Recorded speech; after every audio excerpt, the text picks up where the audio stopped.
Hi everyone, I'd like to welcome you back to my Communication 101 series.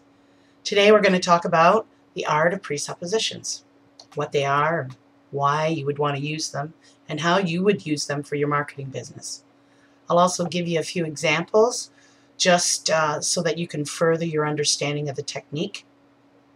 I just used a presupposition just then. I don't know if you noticed. Good salespeople, they use presuppositions every day to subconsciously make a customer buy their product. Their presuppositions are a very important component in our overall message that we want to get out to our consumers or potential client.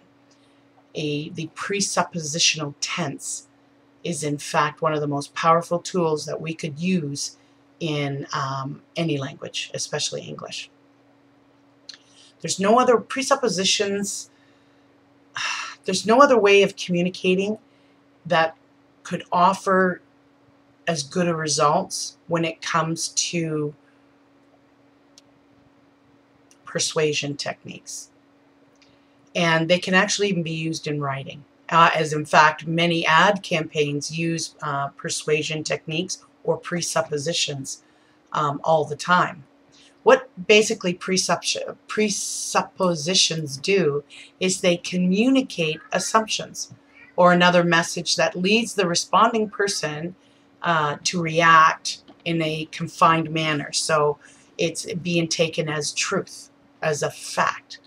They're very powerful techniques though, and they can take advantage. What they do is they take advantage of the subconscious mind and how we interpret information, which enables you to guide people to either well-being or what you want, which preferably is the end result.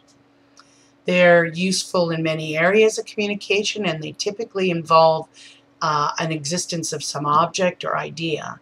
And this type of language is a hypnotic suggestion that subconsciously sways the mind as I said, they assume truth. We use presuppositions more than we realize, both negatively and positively, to gain our desired outcome. But hopefully we're all going to use them in a positive way.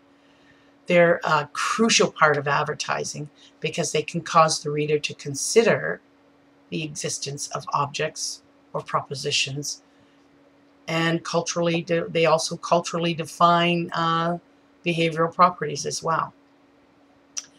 Some examples of presuppositions so that you get the idea.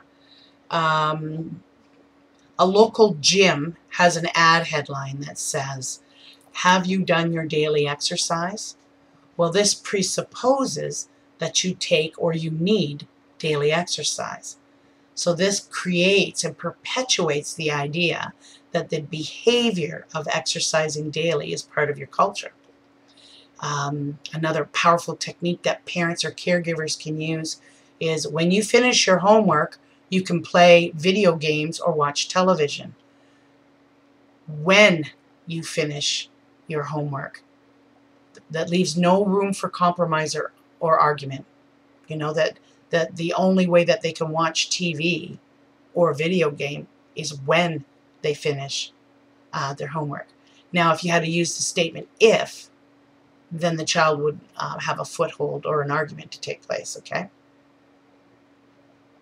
So when you use the word "when," it automatically assumes that the person or the subject is going to do whatever it is that you want them to do, and there's no possibility of anything else happening. So one more we could use is, "How much are you enjoying the party tonight?" So instead of asking the person whether they're actually having a good time at the party, there's a presupposition that they already are. So that your question to them is actually asking them the amount of enjoyment. So using this type of phrase also is a great conversational opener, and you could continue talking because it's not an open and closed question. You know, whether they give you a positive or a negative answer is redundant because you can continue talking to the person regardless. They can also be a communication barrier as well. When questioning, they could be inappropriate. You know, an appropriate question which would control the person's response. For instance, if you say, "Why do you do that to annoy me?" Well, this is assuming that the person is purposefully doing something to annoy you. You know, without truly understanding the person, your guidance in their response by that presupposition amplifies any misunderstanding that may follow. And this person does one thing, yet they feel entirely a different way because you presuppose them. It could also counter a person's belief, you know, which leads them to resenting and even resisting whatever subtle suggestion that you're trying to give them. So the technique can lack respect, and that's another means of manipulation and insensitivity. Propaganda does that. Using presuppositions in a positive way to get people to do what you want is obviously the desired outcome. Just be aware of how the persuasive techniques controls the person's response. So I hope today's topic will get your sales presuppositions flowing, or enable you to seek out some ways to use some presuppositions in your own advertising campaign. This is Patty signing out, and have a great day. Make it count.